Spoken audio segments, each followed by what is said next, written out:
नमस्कार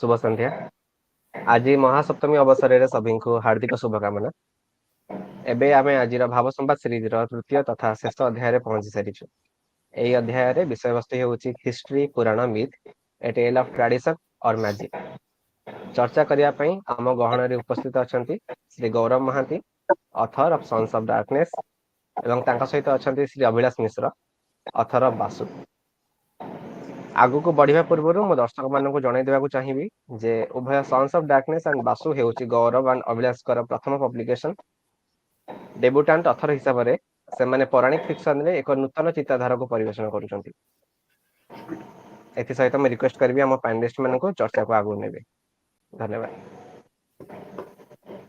भाई नमस्ते गौरव Hi Abhilash. Hi. Hello. So hi everyone who's participating in this show. I'm Gaurav Mohanty. I'm the author of Sons of Darkness. This is like a grimdark reimagination of Mahabharata from the perspectives of traditionally perceived evil characters. And I really want to thank KLF for the opportunity to come here and speak with all fellow ODIs. And I'm really looking forward to an animated discussion with Abhilash on this interesting topic of history, this whole intersection of history, Puranas and magic. So excited to chat with you, Abhilash, about this. Okay. Thanks a lot, Gaurav. And thank you, KLF, for giving us this platform. And as we can already see, both our books are already being displayed here. I've also got my book over here. So Gaurav's book, if I'm not wrong, it's based on the Mahabharata. And my book predates that a few years, maybe a few centuries back. The theme of my book is about the Rigvedic gods, and Gaurav's book obviously has Sri Krishna in it. Coming to history, Ramayana and Mahabharata, both of them are termed as itihasas, itihasa Puranas actually. In our Hindu or in the Bharatiya way of classification of scriptures, Shruti and Smriti, these are the two basic criteria of the classifications. Vedas and Upanishads, they are obviously categorized as Shrutis since they are heard and they are passed on to the next generation. Coming to Itihasas, Itihasa itself, the word, if we break it down, it comes to Itiha Asa, or if you can say, it's like as it has been or so it has been. I'm reminded of a very, famous shloka narrated by Narada himself. Dharmartha kama mokshanam upadesha samanvitam purva vrittam kathayuktam itihasam prachakshate, which means we have the four purusharthas or the four goals of human life: dharma, artha, kama, and moksha. When we combine all of those four purusharthas, they are narrated to the next generation. They are passed on to the next generations over and over again in form of upadesha. And when we combine them, when we actually gather all of those, and then purva vritam, as it has happened, katha yuktam, when we actually combine all of those and narrate them in the form of kathas, as Gaurav has done now, and I have done the same also. So when we narrate them in the form of kathas, that is how we are actually narrating itihasas. It's about perspectives. It's about different ways of vantage points of seeing things as they might have happened. Since our scriptures, coming to the Rigveda itself, we have the Nasadiya Sukta. There's a recent movie, Vaccine War. It has the Nasadiya Sukta in it. It was also there in Bharate Khoj. Na sadasid no sadasid tadanim na sidrajo vyamo paroyat kima variva kuhakasya sharman nabha. It basically, that shloka itself, it's in the 10th mandal of the Rigveda. It talks about skepticism. skeptic I think talk as Abhilash, saying, I'm so sorry. I'm just going to like interrupt you for just 1 second so that it doesn't become okay, too okay. much of a knowledge I overload am for our not on. viewers. Okay, okay. No, no, Carry no, on, carry on. absolutely. But I think that's this whole beauty of the fact that we have so many scriptures and mythos. Recently, there has been this whole idea and debate, and I want to ask you, Abhilash, about this. That you were Okay, speaking about, how Mahabharata and Ramayana is classified as itihas, which is a chronicle of history. There's a right. lot of movement around the country where a lot of people are objecting to the whole idea that why are we calling our mythology? It should be called history. Okay, History. so where do you stand on side of it? Like, is there something which you have vis-a-vis this? Because I think when I heard the debate topic, this whole idea that a confluence between history, magic, and Puranas, magic has this element of fiction to it, Fiction. and history has the element of honesty, the truth to it. So on this side of, maybe it's a controversial question, so I'm really sorry if I'm not putting you on the spot, but I just want to ask you, like, what do you think about my thoughts? Like, is it something which you think is history, should be called history, or do you think it should be just called mythology? Well, I have a very, you can say it's a very unique take on it. Probably you might have heard of this tale of Shiva, Brahma, and Vishnu, in which Brahma and Vishnu they're actually competing with each other to find out the source, the origin of a Yeah, the Shivalinga, of source a and the end of Jyotirlinga, the, and the end. Vishnu takes the form of a boar and he goes down deep. So, yeah. Do and go on. My Brahma, camera is behaving. Yeah. okay, please.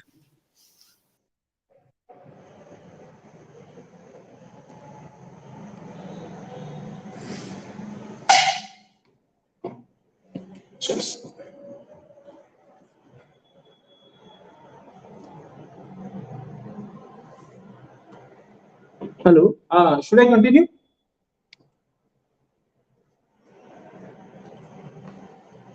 Hello.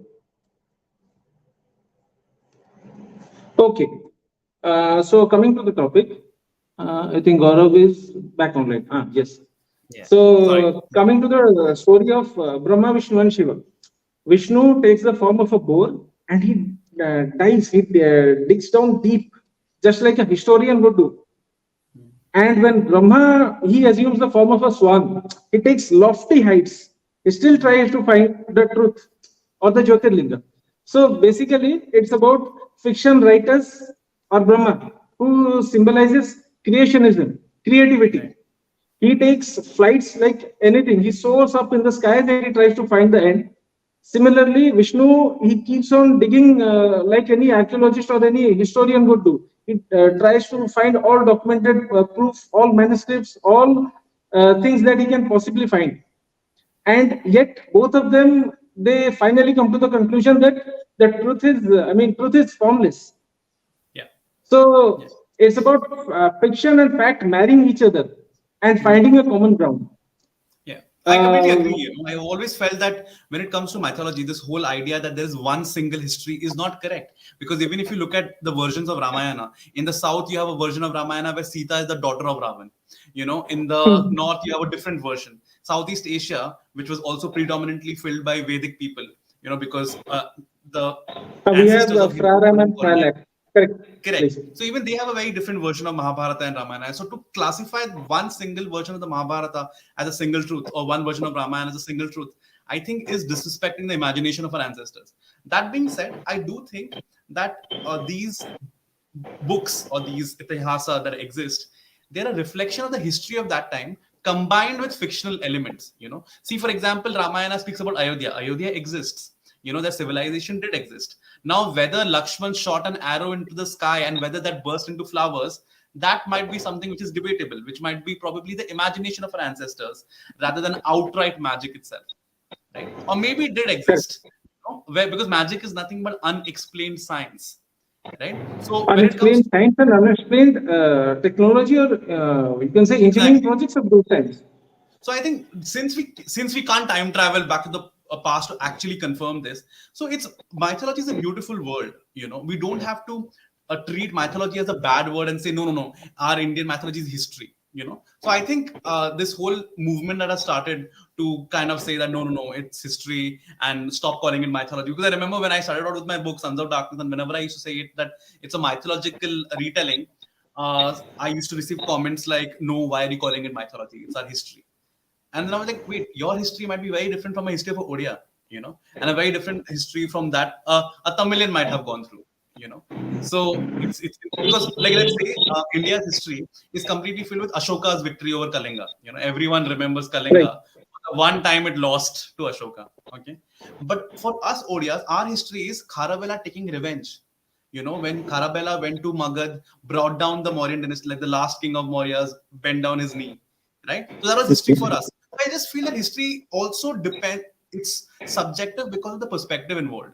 Odias might look at Perspective. history from their perspective. Bengalis will look at history from their perspective. So I think there has to be this flexibility. And as you so beautifully put, truth is formless. So it takes different forms across different states. So I think there is that. But coming to this whole magic Puranas aspect as well, like, what do you think about the Puranas? Like, is there some favorite magical element of yours which you wish were true?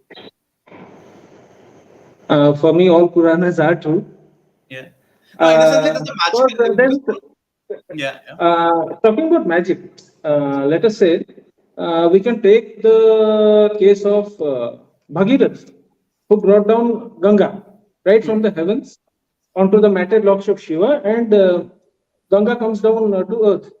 Which then Ganga's flow, it was abruptly interrupted by a rishi called Jannu, and she again came out from his ears.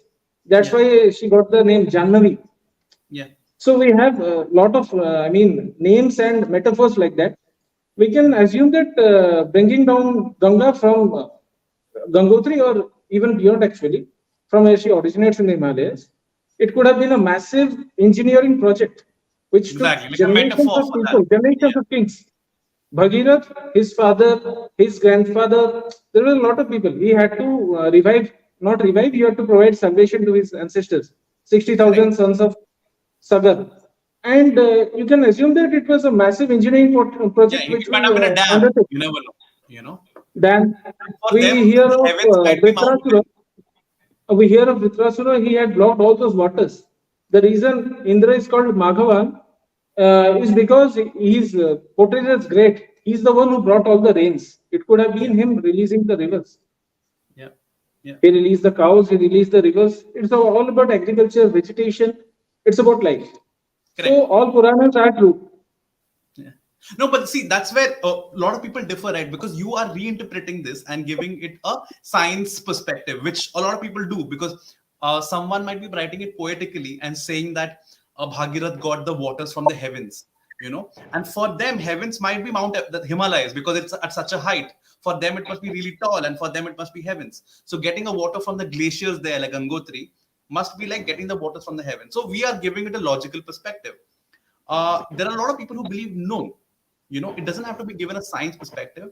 The magic of it did exist, that the waters did come from the skies, and again, I do not know that is false or not, that is truth or not, because the Puranas also contain concepts of cosmos, the whole how we have different realms, Bhudevi, Swarg, Patal, and how there are certain mountains like Mount Meru which used to reach all the way till Swarg, and its roots used to reach all the way till Patal. So there are so many things where I think we can use present day science to give logic to it, like the way the Bhagirath example, the dam, the Indra example, where someone who might be just releasing waters.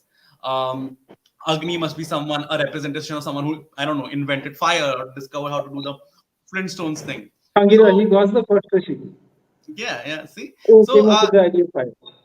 correct. But it's something which we can't conclusively say. So when I again read this whole title of this topic where it says magic, I was just wondering that is this magic a poetic way of explaining science, which our ancestors knew? Definitely. Yeah, that's For I a always human felt. mind, there's a reason Valmiki is called the Adi Kavi. Hmm, yeah, And let us say we talk of Valmiki. We have that shlokana that he composed the entire Ramayana in the form of a meter. When he sees the croucher birds who are mating with each other and hunter actually shooting those yeah, one of the male croucher bird, and then he curses the hunter. And it is in right, the same meter of the Viraha that he composes the entire Ramayana. yeah, yeah, So it's always left to the poetic imagination. yeah, Valmiki was a contemporary of Sri Rama. There's no doubt about that. So he must have written everything. Whatever is available in the Ramayana, he must have Yeah. written it. As per the information that he got from, Yeah, and he must have used poetic from word liberty. of mouth. Even But then even he Shakespeare. would have taken poetic liberty. Coming to the Correct, because like for Mahabharata, example, Shakespeare also, or like authors even today, let's say a curtain is blue, they will write the curtain is the color of sky, just to kind of give it a poetic or like a sort of literature vibe to it. And it's why can't Valmiki do the same thing? Every author uses words because if you directly call something spade a spade, it doesn't have the literature feel to it. So it's quite possible they correct. used magic to justify a lot of things, which might have been scientific or which might have been just administration. So I do like that At the perspective. same, at the same time, I would also like to. Sorry for patching in. At the same time, Hmm. I would also like to hit upon the fact that in the Ramayana itself, when Rama and Sita were getting married, Vishwamitra and Vasishtha from both sides, they were actually counting the. They were actually narrating the genealogy of the bride and the bridegroom. Yeah. 50 or I think 36 kings prior to Rama have been mentioned, prior to Dasharatha actually. Yeah. And Yeah. same goes for, Sita's ancestors, the entire line of Janakas as well. Yeah. Yeah. Same can be said of Mahabharata. In the Adi Parva, Yeah. you will When come Janmajaya across. was doing the sacrifice, and so they recount the entire genealogy. I think most of the Puranas have that. The Bhagavad Purana, the Vishnu Purana, Yes. they all have So genealogy of we all the have kings. genealogies, we have history, we have Yeah. facts, and we also have fiction. Yeah. Yeah. And it is You know, the union of both that actually comes forth as the Itihasa Absolutely. Purana. I was recently at OLF and somehow we came up with this line that mythology is nothing but the imaginations of our ancestors combined with the philosophy of that civilization and the debris of ancient history. It's like a mixture of all of this concept. And I think that really Totally. hit the nail.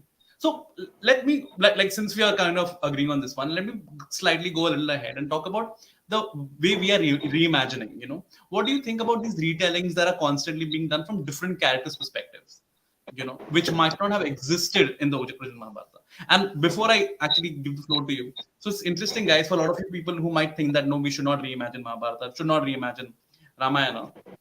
And someone had asked me that question, by the way, at OLF, that how can reinvent Ramayana? I was like, one second, do you know the concept of Lakshman Rekha? And she's like, yes, of course, Lakshman Rekha, one of the most famous things to come out of Ramayana, which is still used as a metaphor for boundaries and discipline. That Lakshman Rekha concept did not exist in Valmiki's Ramayana. It did not even exist in Tulsidas's Ramayana, Ramcharitramanas. It came in the Bengali version of Ramayana called Kritivasi Ramayana, thousands and thousands of years after Valmiki wrote it. But since, because of Ramanand Sagar, the Ramayana version that came, I'm not sure it was Ramanand Sagar or B.R. Chopra, but it became such a popular concept associated with Ramayana that everyone started thinking of it as a part of the original. But that's the whole idea of these epics, that everyone, our future generations and our past generations, we keep adding on to this entire river of mythology that keeps flowing, not to disturb the original. It is something which has been given to us as a heritage, where we all use our own perspective to think, okay, like for example, you are saying that Bhagirath got the river as an engineering thing. That's a perspective, and that's a beautiful perspective from where we can explore this angle. Similarly, now there are a lot of women warriors who exist in our history. Somehow in our mythology, we have the goddess of war, Ma Durga. This entire Navratri special is for her, right? Interestingly, we do not have women fighters in our mythology. Sita was taught how to like battle, but We she have never a. fought. Like, could you tell me a few? There was a Vishpala. Sorry. There was a Vishpala in the Rig Veda itself. The Hmm. Ashwini Kumaras, they are said to have replaced her leg with an iron one. But wasn't she like a demigod? Gods and goddesses, they are. They should have been humans. No, that's what I'm saying, right? So I'm not talking about gods and goddesses and deities. I'm talking about like No, mortal no, she wasn't characters. a god per se. She wasn't a god. She was a warrior. She was a Uh, demigoddess because she was like, I mean, like falls in the realm of Gandharvas, Apsaras, I believe, one of those celestial creatures who were not gods and goddesses per se, but who was not a complete human.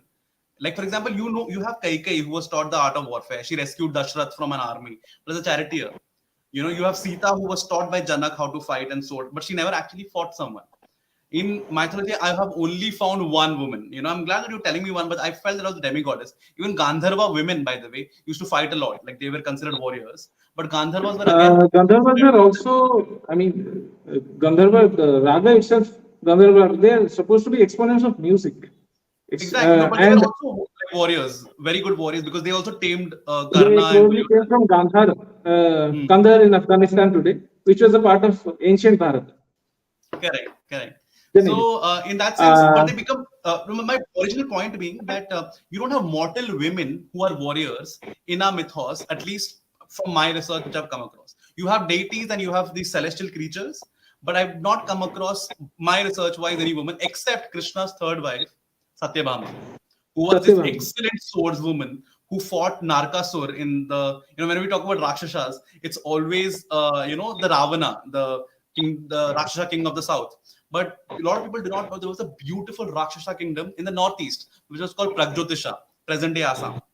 Frank So he Jyotish was Prabhu. a great demon king who Krishna fought, and Krishna fainted. And it was Satyabhama who ultimately fought him and killed him. That really stayed with me. So, in fact, like Sons of Darkness, the woman in the cover who's a bindi, she's Satyabhama. Because Okay. I was so enamored by the whole idea of having a woman who's fought, and there's only one line on her that she fought. So, I'm like, okay, why not? And no one has written on her, from her perspective, what it would be. Because Krishna had 8 wives, and you are the third wife, and you're such a hot-headed person because there are a few lines about how Satyabhama used to have issues with the first 2 wives, Rukmini and Jambavati. But again, no one has deep dived into it. So delving into that perspective. But you know what? I would love to know any other women warriors that you know of because I think you seem to have a few Uh, in mind. I Yeah. can think of Sarma. Sorry. She was one of the, she was the first spy. Okay. She was the I'm first not spy aware of in Sarma or who's Sarma. Sarma. She is supposed to be the progenitor of all dogs, all the canines. Okay. Sarma is supposed to be the first spy in Hindu mythology. She was Okay. supposed to have spied for Indra when Hmm. he actually deployed her to spy upon Dhritarashtra Oh, this is and Dhritarashtra, Dhritarashtra, the dragon who's said to be a dragon, which the Indra dragon. ultimately defeated, right? But again, see, Avila, again here I'll deflect that means she was a celestial creature from Indra's court because whoever Indra ever deployed, Even like Satyabhama is Apsara, said to be an incarnation of Bhudevi, na? That way. sorry. Even Satyabhama is said to be an incarnation of Bhudevi. No, no, all If we they are go by said. current So folklore. is Sita and Ram, but they were incarnations in human forms, right? So they are human. So Like Ram Sarma is was also said to be human. sorry. Only her children are supposed to be canines. She is said to be human. She is the bitch of the gods, for lack of a better term. Okay. And the very core of Mahabharata, it begins from the story of the sons of Sarma getting beaten up at Jameja's yagya. That Sorry, also happened. sons of. Sons I of thought it was the Sarma, Naga sacrifice that took place in Janmajaya sacrifice. Where, exactly. yeah, The Sarpasatra. yeah, The yeah. Sarpasatra that happened because of Parikshit's death at the hands of Takshaka. Correct. Takshaka. Yeah, yeah. And Janmeja is supposed to have conducted the snake sacrifice, the Sarpasatra. Prior to that, there was also the case of the sons of Sarma who were getting beaten by Janmeja's brothers. Right. There is also the story of that curse of Sarma. Yeah. Anyways, coming back to, the entire story of mythology, history, and magic. I would Hmm. also like to delve upon a few other pertinent points. Let us say, what if these people, apart from the magic part, if we talk about facts and figures, the Adi Parva in the Mahabharata, it talks of so many generations of Kuru kings, Panchala kings. It talks about Uparichar Vasu, the father of Satyavati. There are a lot of people coming to your Narakasura, for example. Narakasura, he and there was also Banasura in the northeast. He is said to have come from this fellow's place, from Bali's. He is said to be Bali's son. And Bali Okay. is said to have come from Hiranyakashipu's line. Okay. Hiranyakashipu, then Prahalada, then Virochana, and then comes Mahabali, and then comes Banasura. Right. It might have been an unbroken chain of kings who traveled right from our northwest to south to northeast, because we have Mahabalipuram in south, Yeah. and Bali's son Banasura is said to be placed in the northeast. Yeah, and a lot of So we people have say that lots of Mahabharata also mentions the Manipuris as a tribe in Odisha, in Kalinga. And I couldn't understand that. And then I realized that the Manipuris had migrated during the mythological age to the northeast, like somewhere in the middle. Otherwise, they were also a tribe in Kalinga, which is something which really surprised me. This is something which I had not known before. And probably that is how our culture has spread across Yeah. the entire landscape. Because India, as we say today, or Bharata, Mm. as we say today, it's not only the entire geographical landmass, it's also about all the people who are living abroad, Yeah. who identify themselves as Bharatiyas or Indians. Yeah. You are also an embodiment of India, as am I. We're all Yeah. many Indias. Yeah. In So fact, like, these gods are, yeah. coming to the topic of, let us say, Ramakian, or we can say our Fra Ram, Fra Lak, the different versions of Ramayana that are prevalent in the southeast. The basic core story, it remains the same. Yeah. The Buddhist Ramayana, it's a bit different. Dashrath is said to have 350 wives. Yeah. And in the Jaina Ramayana, Rama has a different name, Padma. Yeah. You have the Pauma Charitra. So there are a lot of different versions of Ramayana. There are also a lot of different Tirthastalis who are vying with each other for the same place of prominence.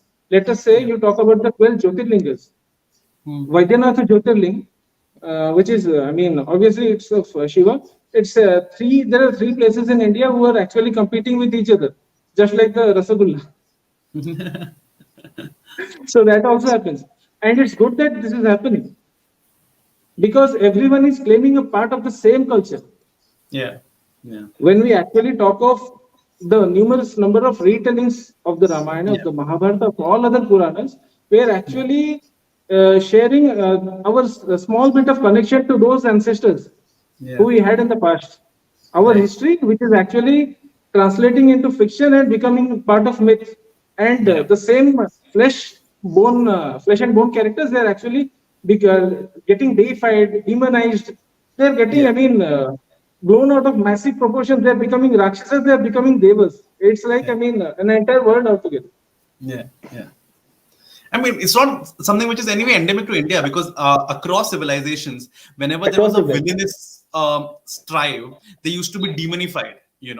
Be it when the whites, the Europeans first landed in the U.S., the Native Americans, they used to think of the white people as demons, the white-skinned demons who have come from their lore, who have come to terrorize them.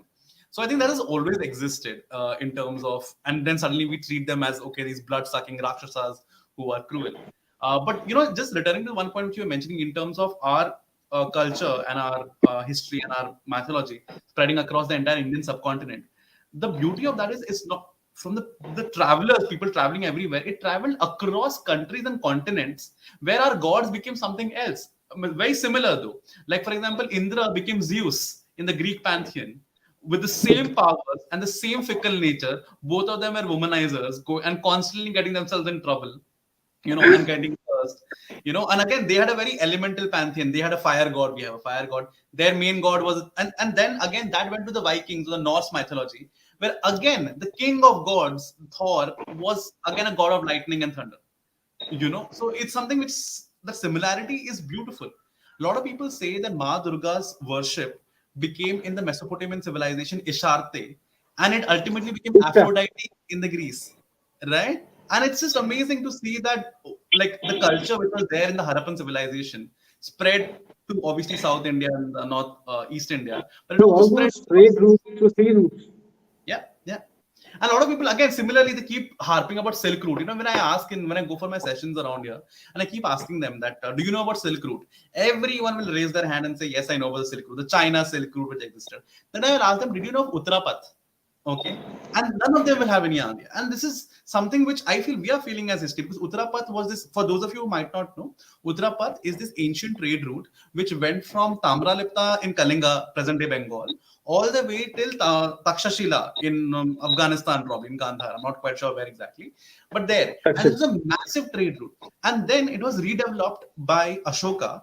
And then it was redeveloped by Shesha Suri and it became Grand Trunk Road. Grand You know, Trunk. yeah, in GK, when we read this, we read it who made GT Road. We have to write Shesha Suri in the answers. I'm like, no, it existed way before that. He might have redeveloped it, yes. But this trade route has existed even before the Silk Route existed. That's how our culture has spread. Apparently, there's also Dakshina Path, which the Guptas made to chart Rama's course from Ayodhya all the way to Lanka. There was like one highway. So ancient India apparently had two highways, and it is barely known. You know, so I think this is something which is Okay. interesting of how cultures have shifted from state to state. Talking of travelers, I would like to mention Agastya in that list. Hmm. You've heard the story of the Mount Vindhyachala going down to Agastya, right? Yeah, when It so happens that the Mount Vindhyachala of the Vindhya mountains, they are supposed to have assumed some massive proportions, and they block the path of the sun. The sun is supposed to traverse its way in the heavens, and Vindhya somehow blocked the path. And then Agastya comes. He is supposed to be the guru of Vindhya. The Vindhya bows down to him and it prostrates before him. And Agastya says, "Okay, fair enough. Just wait in this position until I come back from south to north." He never comes back. Agastya is supposed to be the first, the first grammarian of Tamil literature. Tamil grammar is called as Agatyan. and Agastya was With also the most hot-tempered ascetic, right? That's what the Vindhyas was like, no, no, we are not messing with you. That was Durvasa. That was Durvasa. Durvasa was But also anyway, there. Agastya is supposed to be a short, dwarfish Yeah. sort of person. He came and that is how he has traveled from north to south. Today we see this all, Dravidian and Uttar Bharat, north-south divide. But probably Agastya was the first one who tried to unify the entirety of Bharata, entirety of India. And that is how we have developed the same chord, the same sutra of culture, the same gods and goddesses, maybe differing in color or maybe differing in a bit in temperament. In the north, you have Ganesha marrying Briddhi and Siddhi, and Kumara is supposed to be a celibate, Bachelor. a Yeah, it's the brahmachari. reverse other way around. Yeah. And down south, it's the reverse. He marries Valli and Devasena, and Ganesha is called Pilayar. He's a celibate Right. type. But somehow the entire course that has remained constant. Yeah. Yeah. I'm here.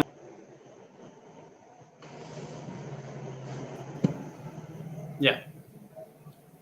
So, but I love that, the whole idea that, we have a very similar pantheon, but at some point of time, not to like completely say that as a blanket statement, there was a lot of divide as well, where you had Vaishnavites and Shaivites really going after each other at one point of time.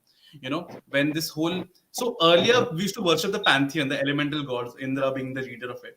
At some point of time in our history, there became the top gods, and we call them that, the Trimurti. And the story goes that Brahma was cursed that he would not be worshipped anywhere. In fact, interestingly, the number of Puranas that we have, Vishnu Purana, Shiva Purana, we also have Brahma Purana, where Brahma is barely mentioned. In his own Purana, which is named after his name, is barely mentioned. And people dedicate to a curse which he got, because of which he will not be worshipped.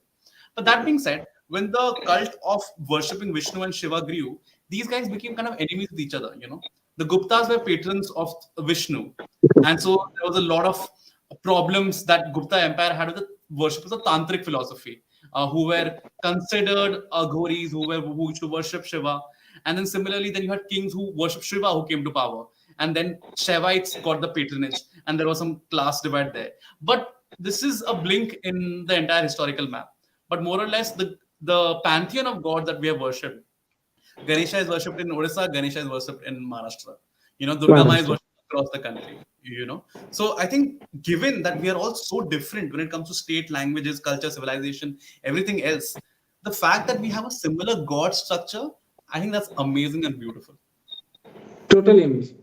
The same nature gods. Probably that was the first thing which actually led to the birth of the gods, for lack of a better term. The human imagination.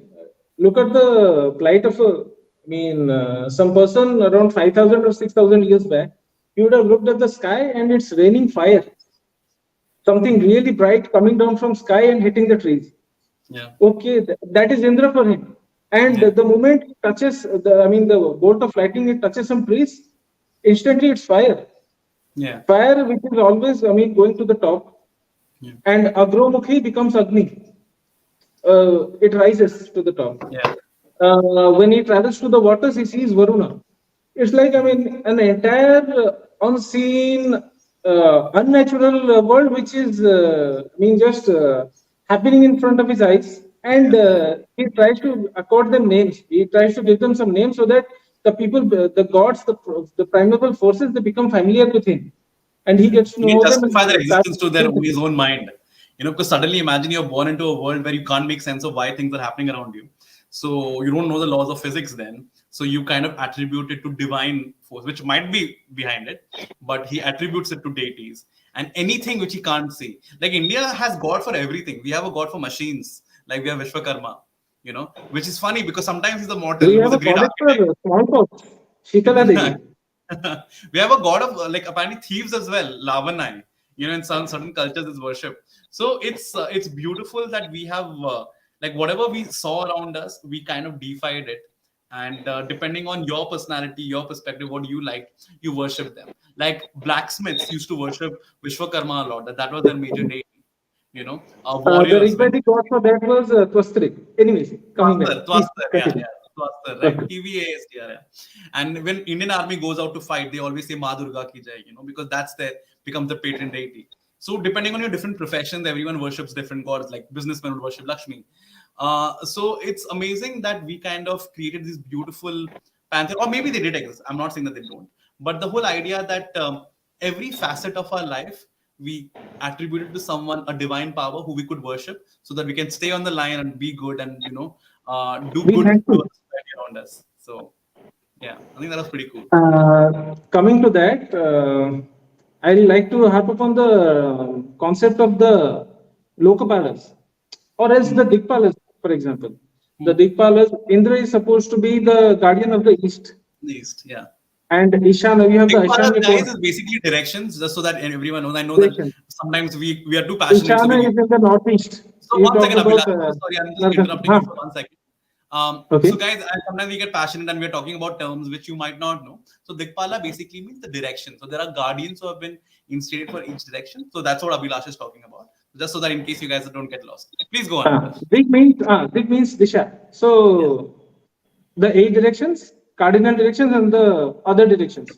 So the northeast is the Aishani Kona, where you even today, in terms of Vastu, when we actually build a house, we place our deities or gods in the northeast direction. That's the Yeah. Aishani Kona. The kitchen is always placed conveniently in the the southeastern direction. That's the Agneya Kona, because Agni belongs to the southeast. South is the quarter of Yama. Then you have Nirti, you have Varuna, who is the guardian of the west. The northwest is probably of Vayu, and north belongs to Kubera. Hmm. So always keep all your funds and finances in the northern direction. That's how Vastu goes. And Yeah. see, the thing is, these cults of these god worshippers and the deity worshippers, they somehow documented such a lot of scriptures, lionizing and deifying all these people, all these gods, and it has passed down through so many generations, even after so much of colonial invasion, and somehow we have still that practice is still remains intact. We Yeah. still continue to worship the way, maybe a bit differently, but we Yeah, still but it's worship still the there. same There's one God. sacred line that connects us to what someone like me would be worshiping a god thousands of years back.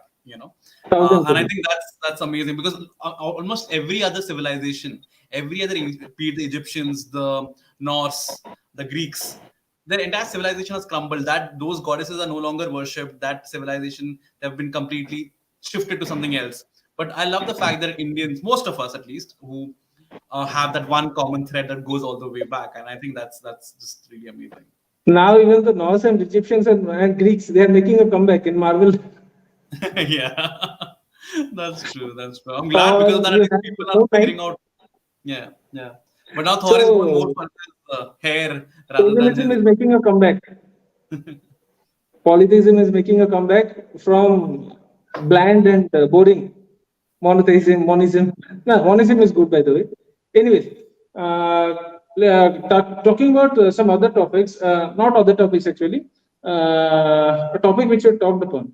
Uh, a similar line of thought across the entire globe.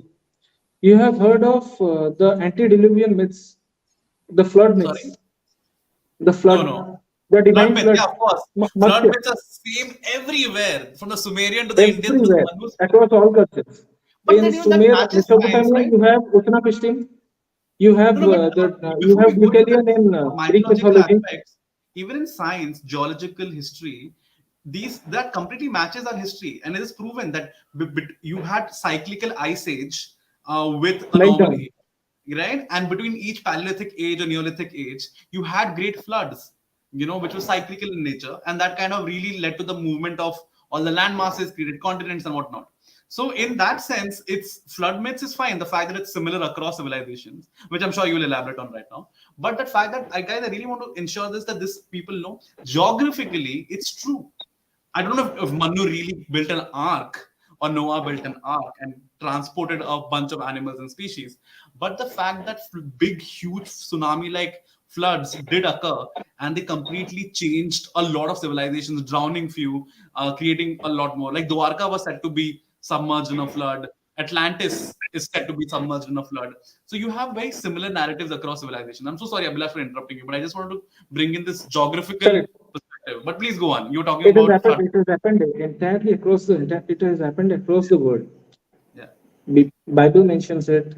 Sumer has Utnapishtim. He's supposed to be the first immortal person in Mesopotamian civilization. And then you have, Manu, obviously. Yeah. You have Deucalion in Greece. Lot of people. The floods have happened.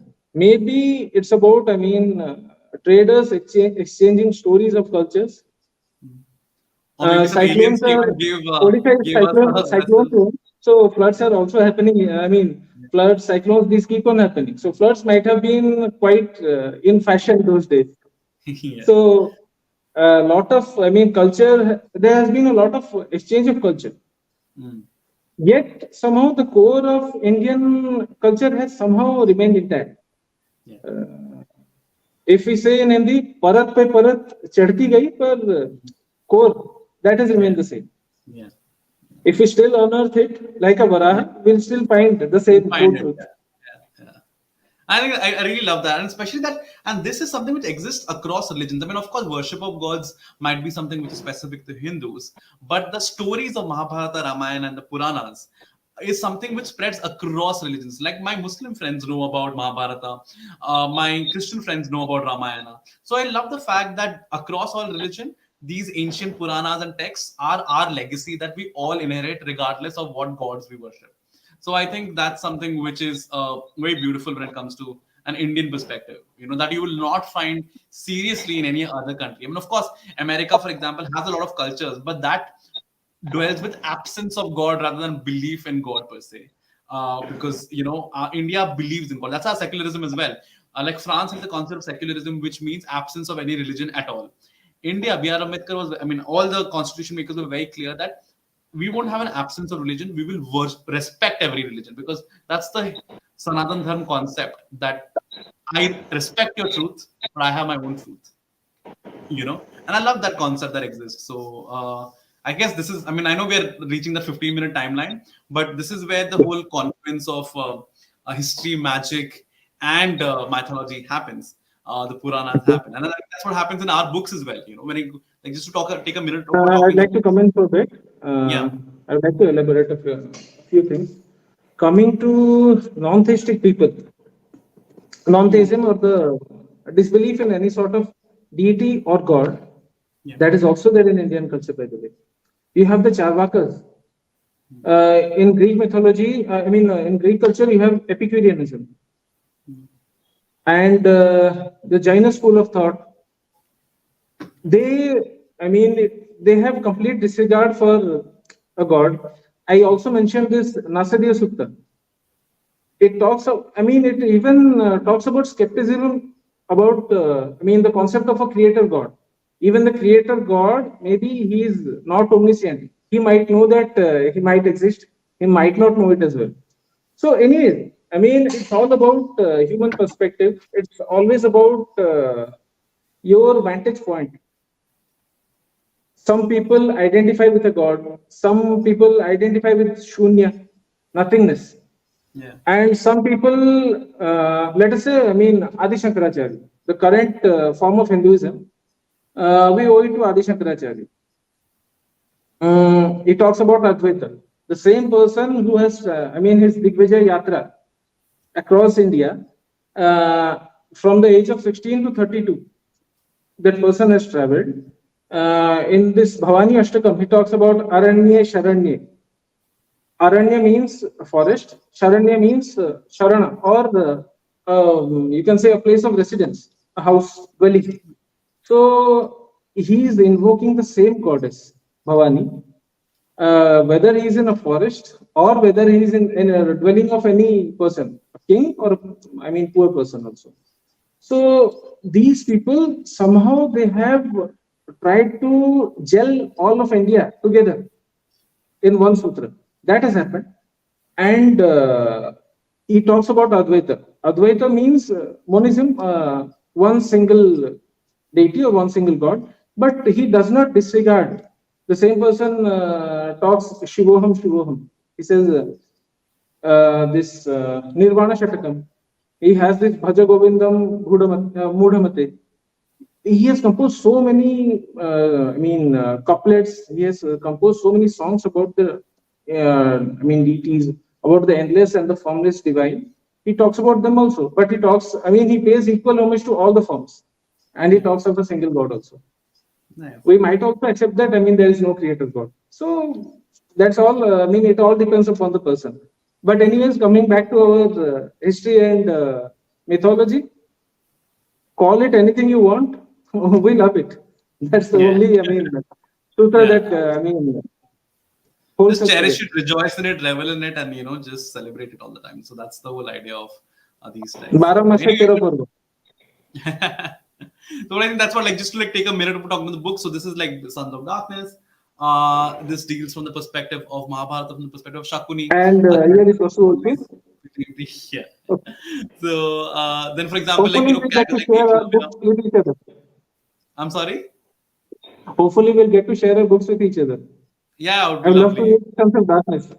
Definitely, I would love to read Vasu as well. I hope definitely get a chance, especially because Odia authors on the English language scene, we are a minority, if we can call it that. So I'm glad that we are getting the chance to tell our stories because, like I really wanted to get Kalinga out there because Kalinga is such a rich naval history.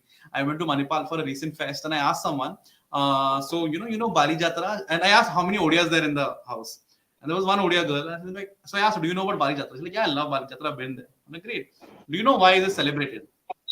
And she's like, yeah, because she associated Bali with sand and said it's Okay. because of sand festival, because of Sudarshan, something on those lines. And again, I didn't blame her because I understand that's not propagated. Then I told her, but you have been to Cuttack in the Bali Jatara. They created ship on the entrance. What do you think that is about? It's like, yeah, a sand sculpture. I'm like, no, that's to celebrate our ancient mariners called Sadakas. Who used to take ships all the way to Southeast Asia, to Bali, Java, Sumatra, Bali, catch Java, Sumatra. right? At that point of time, Konark, Chilika, they were all great port cities. We were like a massive port power. So that is to celebrate that, something which has gone on for years and years and years. But again, I know this is not commercial knowledge, right? So when I read that one line that Duryodhan is married to a princess from Kalinga, Bhanumati, I was like, Bhanumati. I'm going to take this. So Bhanumati is like a major character in Sons of Darkness, from whose perspective I try and show Kalinga as a rich naval power kingdom. So Okay. that's the whole idea. So I really wanted to like talk about the whole idea of darkness being that these characters have not received spotlight. Like I felt Satyabhama has not received enough spotlight. Eklavya, a lot of people do not know there is a version where we have a Dronacharya award which rewards teachers.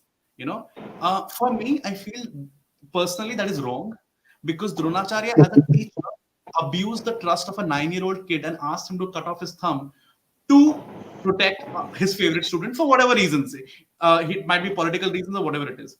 Now, the reason why I felt that was because in a lot of plays in the South, different versions of Mahabharata, right? Eklavya is ultimately killed by Krishna because Eklavya joins Jarasan's army. And I was blown away by the fact that this new sweet boy, why did he join Jarasan's army, which was traditionally considered as evil?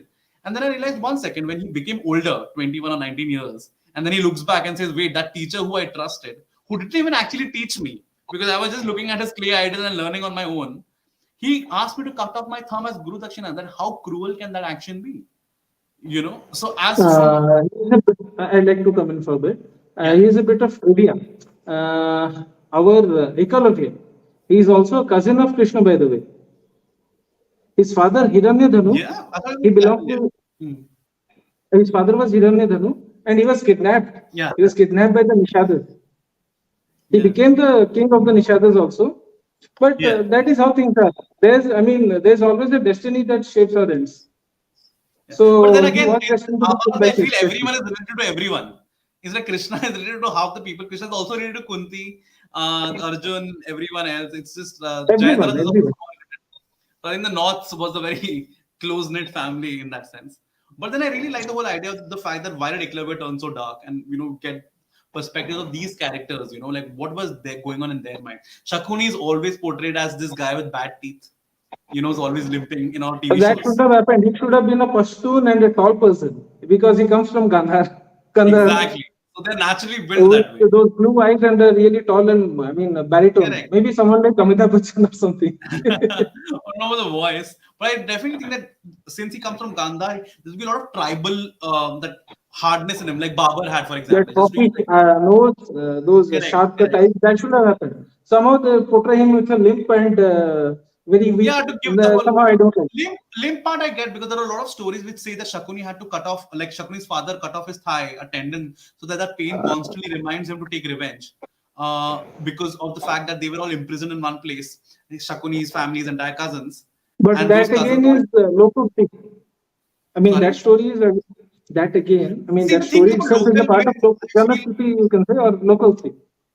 no, I It's not slightly there in the disagree with original Mahabharata. Abhilash But because then again, any hmm, story out of Shraddha which helps in propagating our culture is always welcome. yeah. So I think, but that's the common thing that's common on TV as well, at least for this whole limping thing which he has. With the fact that Goofy he cut off pension. his yeah. Yeah. So I was like, okay, one thing, what is his perspective? What was his motivation? Because history is always written by the victors, the ones who have won the war. So I want to see that from the perspective of because one man's terrorist is always another man's freedom fighter. So for me, Duryodhan knowing the fact that Krishna was a god and still going up against him is something amazing. Like Shakuni also says at one point of time in Mahabharata, or at least one of the versions of it, that there's one person I can never defeat in Raniti is Krishna because no one can go up against Vasudev. Which kind of shows a reflection that he was aware that Krishna is a deity, and the fact that as mortal human beings they still went up against that. That in a lot of ways inspiring. So I found those dark characters, the idea of that actually very fascinating. But anyway, I won't Okay. take too much time because we have reached 53 minutes. If are there any questions, guys? Please, if you are online, please feel free to shoot them. We would love to answer your questions. I know we've spoken on a lot of Sanskrit jargon, which you might not know, but I hope it still interested you guys and kind of ignited a passion in our mythos, in our lore, in our Puranas, in our magic, and in our history. So, if there are any questions, please feel free to shoot. But again, thank you so much, Abhilash. It was such a pleasure chatting with you about so many things. It's amazing that we are in the same city and we've never met before personally, but it's amazing that we share that passion for our history. So that was pretty cool. A common passion. Yeah.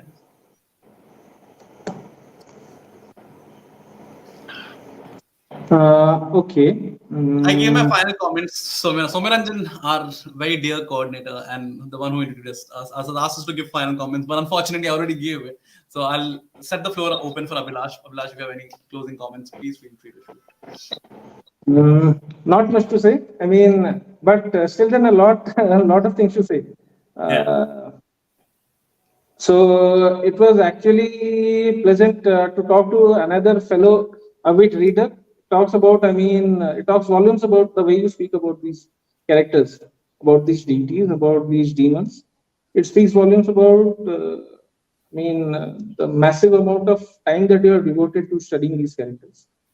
That is one. Next, since it's Kalinga Lit Fest, it's always, welcome to bring another greet another Odia on board. Thirdly, coming to the history, mythology, Puranas. We have talked in length about that, so not much to discuss about that. Just hope that this culture, we keep on inviting more and more authors. And this culture keeps on spreading. That's all I hope for the future.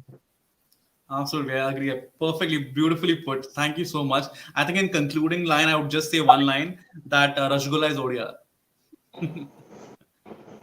not Bengals.